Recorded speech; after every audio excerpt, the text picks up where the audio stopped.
വിദ്യാഭ്യാസ വകുപ്പിലെ ഉന്നത ഉദ്യോഗസ്ഥന്മാരുടെ യോഗം ഇന്ന് ചേർന്നിരുന്നു. പ്രസ്തുത വിഷയത്തിൽ പൊതുവിദ്യാഭ്യാസ ഡയറക്ടർ DGP സൈബർ സെല്ലിന് പരാതി. പ്രശ്നത്തിന്റെ ഗൗരവത്തെ സംബന്ധിച്ചിടത്തോളം ഞാനിന്ന് 3:30 ബഹുമാനപ്പെട്ട മുഖ്യമന്ത്രിയുമായി അരമണിക്കൂർ നേരം ഇക്കാര്യങ്ങളെ സംബന്ധിച്ചിടത്തോളം ചർച്ച ചെയ്തു. വളരെ കർശനമായ നടപടിയായിട്ട് മുന്നോട്ട് പോകുന്നതിന് വേണ്ടി മുഖ്യമന്ത്രി നിർദ്ദേശം നൽകിയിട്ടുണ്ട്. വിഷയത്തിന്റെ ഗൗരവം കണക്കിലെടുത്ത് പൊതുവിദ്യാഭ്യാസ ഡയറക്ടറുടെ നേതൃത്വത്തിൽ 6 അംഗ സമിതിയെ അന്വേഷണ കമ്മീഷനായി രൂപീകരിച്ചു. ഒരു മാസത്തിനകം അവർ അതിൻ്റെ റിപ്പോർട്ട് സമർപ്പിക്കും.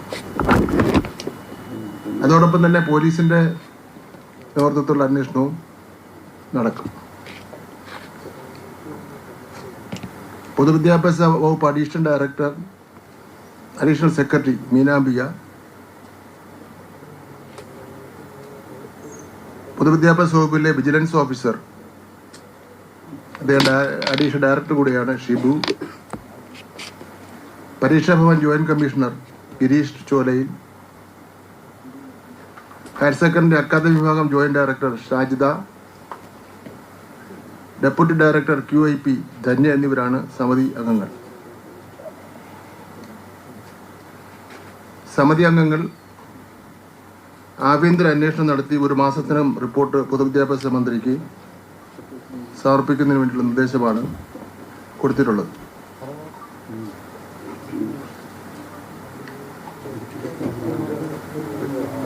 ചോദ്യപേപ്പർ വിതരണത്തിൽ ഏതെങ്കിലും തരത്തിലുള്ള വീഴ്ചകൾ ഉണ്ടായിട്ടുണ്ടെങ്കിൽ അത് പരിഹരിച്ച് മുന്നോട്ട് പോകും. ബഹുമാനപ്പെട്ട മുഖ്യമന്ത്രി ഈ 2024 ഒക്ടോബർ മാസത്തിൽ ഒരു യോഗം നടത്തിയിരുന്നു. പൊതുവിദ്യാഭ്യാസ വകുപ്പുമായി ബന്ധപ്പെട്ട യോഗമാണ്.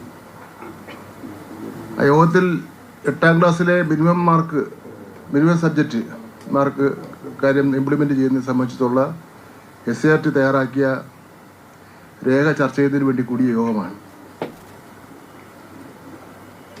ആ യോഗത്തിൽ തന്നെ ആ രേഖയിൽ തന്നെ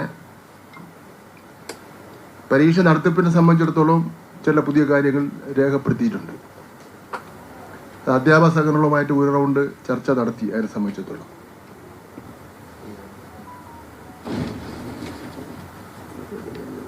പൊതുവിദ്യാഭ്യാസ വകുപ്പ് ഇത് വളരെ ഗൗരവമായിട്ടാണ് തന്നെയാണ് കാണുന്നത്. പൊതുവിദ്യാഭ്യാസ ഡയറക്ടർ DGP നേരിട്ട് എന്ന് കാണുകയുണ്ടായി. ഞാൻ ടെലഫോണിലൂടെ സംസാരിക്കുകയുണ്ടായി.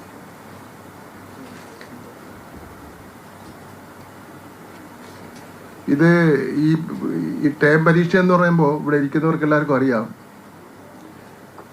മുൻപ് ഇതിന് ചോദ്യപേപ്പർ തയ്യാറാക്കിയിരുന്ന സ്കൂളുകളിലാണ്. കുട്ടികൾക്ക് പരീക്ഷ എഴുതുന്നതിന് വേണ്ടിയുള്ള ഒരു പ്രാക്ടീസും പഠിക്കുന്നതിന് വേണ്ടിയുള്ള ഒരു പ്രചോദനവും ഒക്കെ തന്നെ കൊടുക്കുന്നതിന് വേണ്ടിയാണ് ടേം പരീക്ഷ നടത്തിക്കൊണ്ടിരുന്നത്. അത് മെല്ലെ അതിന്റെ ചോദ്യപേപ്പർ നിർമ്മാണം സ്കൂളിൽ നിന്ന് എടുത്തു മാറ്റി അധ്യാപക സംഘടനകളുടെ ഒരു യൂണിറ്റ്, ജില്ലാ തലത്തിലുള്ള ഒരു യൂണിറ്റ് ഉണ്ടാക്കി അധ്യാപക സംഘടനയുടെ നേതൃത്വത്തിൽ ക്വസ്റ്റ്യൻ പേപ്പർ തയ്യാറാക്കി കൊടുത്തു തുടങ്ങി. അന്ന് ഈ അധ്യാപക സംഘടനകൾ തയ്യാറാക്കിയതിനെ സംബന്ധിച്ചിടത്തോളം പൊതുവിൽ ഒരു ചില അഭിപ്രായ വ്യത്യാസങ്ങൾ വന്നതിന്റെ അടിസ്ഥാനത്തിലാണ് 2016 ശേഷം ചോദ്യപേപ്പർ പ്രിന്റിംഗ് കേന്ദ്രീകരിച്ച് നടത്തുന്നതിന് വേണ്ടി തീരുമാനിച്ചത്. ഇവിടെ ഇത്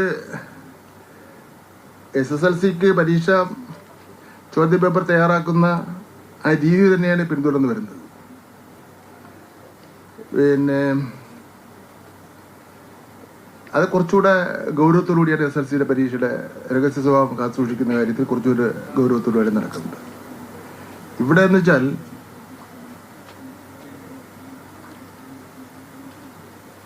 ഇത് 2016 അല്ല, 2012 മുതലാണ് കേന്ദ്രീകരിച്ചുള്ള പരീക്ഷ ചോദ്യപേപ്പർ.